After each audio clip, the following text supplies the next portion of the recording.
Um, so, but the plot gets thicker, because what happens is for this hedge fund to go to Brazil and buy their assets, the purchasing power goes through the currency market.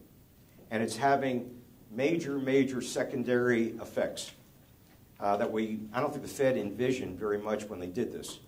And it's caused a lot of, let's say, problems or consternation.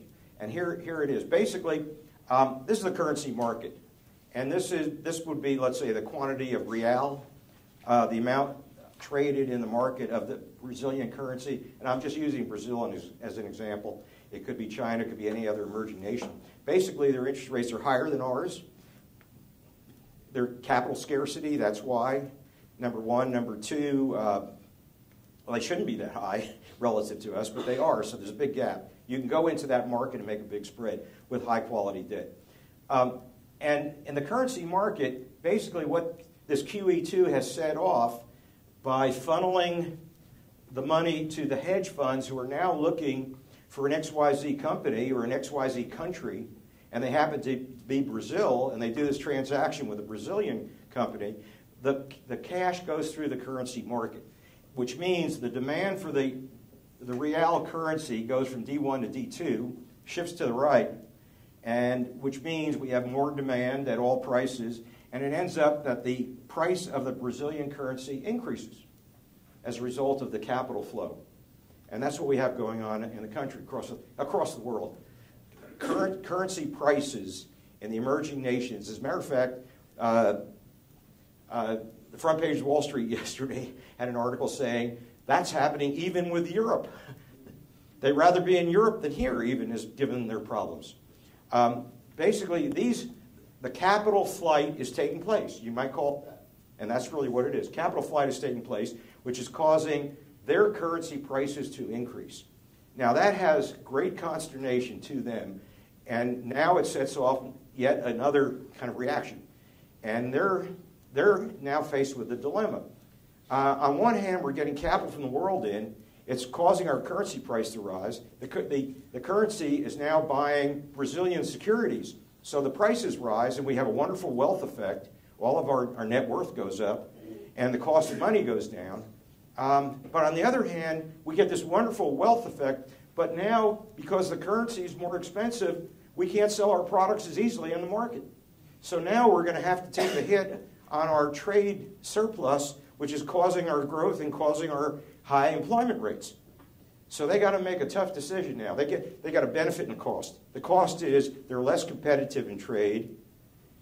The benefit is they're getting a lot of capital, which is pushing prices up and making us all wealthy on the balance sheet today.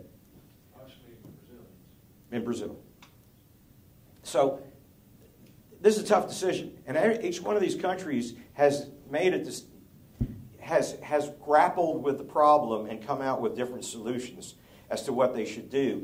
If you just allow this to happen, which is allow the hedge funds to bid up the price of the currency from a capital inflow, what it means is your currency is more expensive, which means you're not going to trade as much. You're not going to have your export position will decline. Your net trade surplus will decline, and they all have net trade surpluses.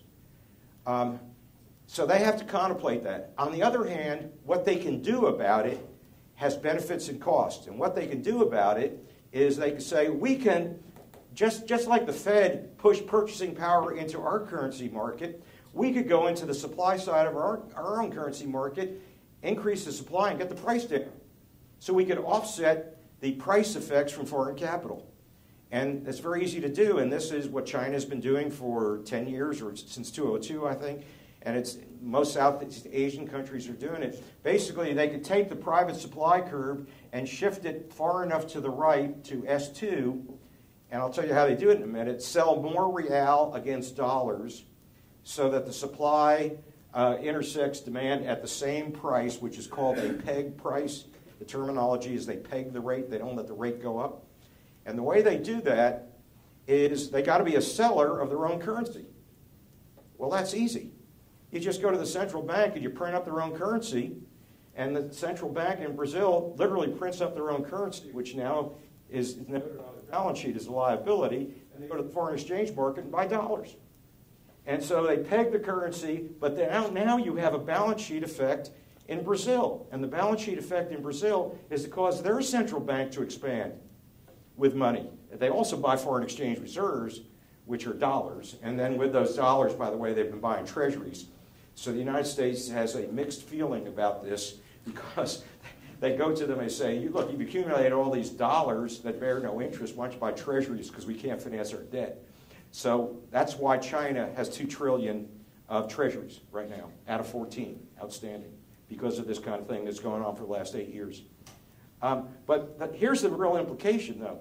If we force them into an expansionary monetary policy to offset, sell their currency, to offset the rise in their currency, what that means is we have now unleashed, or Brazil has unleashed, and it was caused by the Fed, for the Brazilian commercial banks now have the real or their own liquidity, a multiple part of their balance sheet. And the usual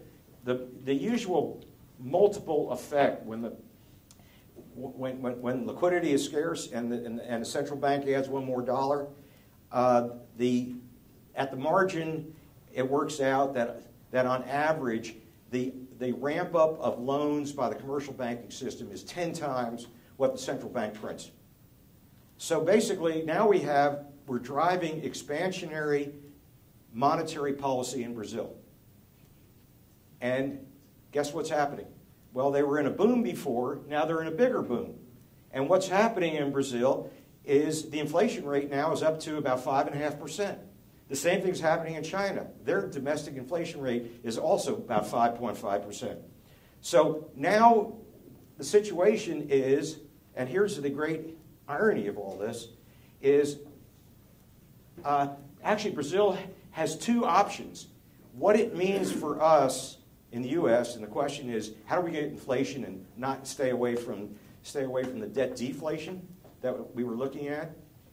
When we import Brazilian products, if they take option A and don't allow the currency price to rise, but they have expansion of their banking system, so then when we buy Brazilian real, the price hasn't changed, but when we buy their products, they're more expensive. So as we buy Brazilian imports, we're going to be paying 5.6% more. So imported products from Brazil, even when they offset the currency issue, it's more expensive to us. On the other hand, if they choose not to do this, because what this is doing is creating in Brazil is an inflationary boom. And the other side of inflationary booms are busts. And they see that. Those countries see it better than we do, by far, because they've been through it more recently. The other alternative is just to let the currency value up. Do nothing. And then, from our perspective in the U.S., we're now, if we want to import their products, we've got to pay more dollars to buy their currency to buy their products. But at least we're not driving their inflation rate higher. So either option, we're paying more for Brazilian goods, either way. We just had a G20 meeting about 2 weeks ago. And the G20, which is, I guess, the United States, the developed world, plus the largest of the emerging nations, have gotten together now frequently. It's no longer G7, it's G20. And they're beating the United States about, because you're forcing inflation down our throat because of QE2, and we don't like it. And the Fed is stonewalling it. They're totally, completely, just like they stonewalled the other loans. I worked at the Fed. It was my first job out of school, and I've never seen, at that point, the Fed ever not tell the truth about anything. Now you'd think they worked in the White House spin room. There's nothing but spin control coming out of there. So with a straight-faced lie, they go to this G20 meeting and say, we're not creating inflation. In fact, we got possibility of deflation, which, by the way, does have some truth, because where we stand now is we have a dual economy in the world.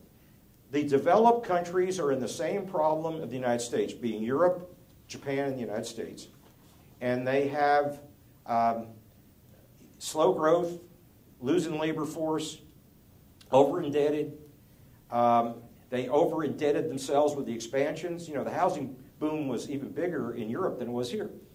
So they have the same crushed down problems we have. On the other hand, the emerging nations never got in debt, personally, so they're not in a debt deflation. So all this money getting thrown on the table, either by our central bank or as our central bank pushes it on their central bank, they're in an inflationary boom, and their banks are lending, and actually it's gotten too far.